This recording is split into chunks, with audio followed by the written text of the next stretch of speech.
ଗାଧୋଇବା ବେଳେ ଗଭୀର ପାଣିରେ ବୁଡ଼ିଗଲେ ଯୁବକ, ଦିନକ ପରେ ମିଳିଲା ମୃତଦେହ। ପୋଖରୀରେ ଗାଧୋଇବା ହେଲା ଜୀବନର ଶେଷ ସମୟ। ହସଖୁସିରେ ଘରୁ ବାହାରିଥିବା ଯୁବକ ଆଉ ଫେରିଲେ ନାହିଁ।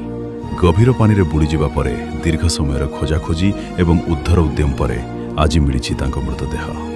ଘଟଣାକୁ ନେଇ ଅସନପାଟ ଢିପାସାହିରେ ଶୋକର ଛାୟା ଖେଳିଯାଇଛି।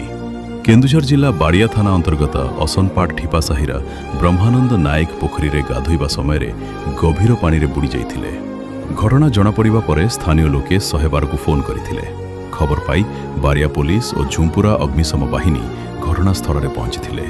ପାଣି ଭିତରେ ସ୍ଥାନୀୟ ଯୁବକ ଓ ଅଗ୍ନିଶମ ଯବାନମାନେ ଦୀର୍ଘ ସମୟ ଧରି ଖୋଜାଖୋଜି କରିଥିଲେ, କିନ୍ତୁ ଅନ୍ଧାର ହୋଇଯିବାରୁ ଉଦ୍ଧାର କାର୍ଯ୍ୟକୁ ସାମୟିକ ଭାବେ ବନ୍ଦ କରାଯାଇଥିଲା। ପରେ ପୁଣି ଆରମ୍ଭ ହୋଇଥିଲା ଖୋଜାଖୋଜି। ଦୀର୍ଘ ସମୟର ଉଦ୍ୟମ ପରେ ଅଗ୍ନିଶମ ବାହିନୀ ପୋଖରୀରୁ ବ୍ରହ୍ମାନନ୍ଦଙ୍କ ମୃତଦେହ ଉଦ୍ଧାର କରିଥିଲେ। ଏହି ଖବର ଗାଁରେ ପହଞ୍ଚିବା ପରେ ଶୋକର ଛାୟା ଖେଳିଯାଇଛି। ଯେଉଁ ଘର ତାଙ୍କ ଫେରିବା ବାଟକୁ ଚାହିଁଥିଲା, ସେହି ଘରକୁ ଫେରିଛି ତାଙ୍କ ମୃତଦେହ। ପରିବାର ଓ ସମ୍ପର୍କୀୟଙ୍କ ମଧ୍ୟରେ ଦୁଃଖର ପରିବେଶ। ଏନେଇ ବାରିଆ ଥାନାରେ ଅପମୃତ୍ୟୁ ମାମଲା ରୁଜୁ ହୋଇଥିବା ବେଳେ ପୋଲିସ ଘଟଣାର ତଦନ୍ତ ଆରମ୍ଭ କରିଛି।